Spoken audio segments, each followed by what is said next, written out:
രാവിലെ എല്ലാ കൂട്ടുകാർക്കും ഗുഡ് മോർണിംഗ്. എല്ലാവർക്കും സുഖമില്ലേ? അങ്ങനെ നമുക്ക് രാവിലെ അടുക്കള പണിയൊക്കെ തുടങ്ങാം. എനിക്ക് അടുക്കള പണിയൊക്കെ തീർത്തിട്ട് റബ്ബർ പാലെടുക്കാൻ പോകണം.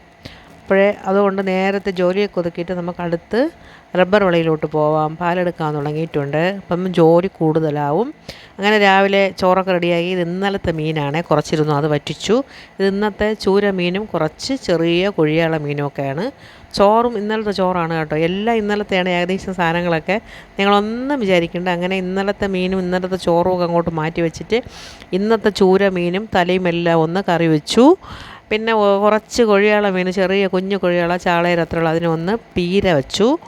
ഇതൊക്കെ തന്നെയാണ് ഇന്നത്തെ വീട്ടുവിശേഷങ്ങൾ. പിന്നെ അത് കഴിഞ്ഞ് പീരയൊക്കെ വെച്ച് റെഡിയാക്കിയതിന് ശേഷം ഇന്ന് രാവിലെ കാപ്പിക്ക് ഉപ്പുമാവാണ് ഉണ്ടാക്കിയത്. അതുകൊണ്ടാണ് അത് കാണിക്കാത്തത്. അതൊക്കെ കഴിഞ്ഞ് ഞാനിതാ റബ്ബർ വിളയിലോട്ട് പോവുകയാണ് പാലെടുക്കാൻ വേണ്ടി. പാൽ കാണൂല എന്ന് വിചാരിച്ചാണ് ഞാൻ പോയത്. അതുകൊണ്ട് ഡ്രസ്സൊന്നും മാറിയിട്ടില്ലായിരുന്നു. അവിടെ ചെന്നപ്പം പാൽ കുറച്ചെടുക്കാനൊക്കെ ഉണ്ടായിരുന്നു. പിന്നെ ഡ്രസ്സൊന്നും നോക്കിയില്ല, അത് വെച്ച് തന്നെ അങ്ങ് കുറച്ചുള്ള പാലിനെയൊക്കെ എടുത്തു. എല്ലാം ഇങ്ങനെ ഭയങ്കര കട്ടിയാണ്. കുറച്ച് ദിവസം കഴിയും ഇനി പാലൊക്കെ റെഡിയായവരായാലേ എല്ലാവർക്കും അറിയാവുന്നുള്ള കാര്യങ്ങൾ തന്നെ. അങ്ങനെ ഞാൻ തകർത്ത് പാലെടുപ്പാണ്. അതൊക്കെ കഴിഞ്ഞിട്ട് വന്നാണ് കുറച്ച് മരിച്ചിനി വാങ്ങിച്ചു.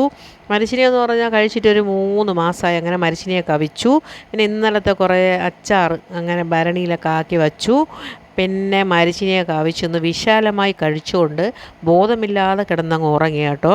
അങ്ങനെ ഇതാണ് ഒരാളിന് കോരി വെച്ചത്. ഞാനിന്ന് വെറും മരിച്ചിനിയും മീൻ ഐറ്റംസുമാണ് കഴിച്ചത്. സാമ്പാറുണ്ടായിരുന്നു, ചോറും സാമ്പാറും ഒക്കെ ഉണ്ട്. ഇതൊക്കെ നാളത്തേക്ക് വേണ്ടിയുള്ള ഐറ്റങ്ങളാണ്.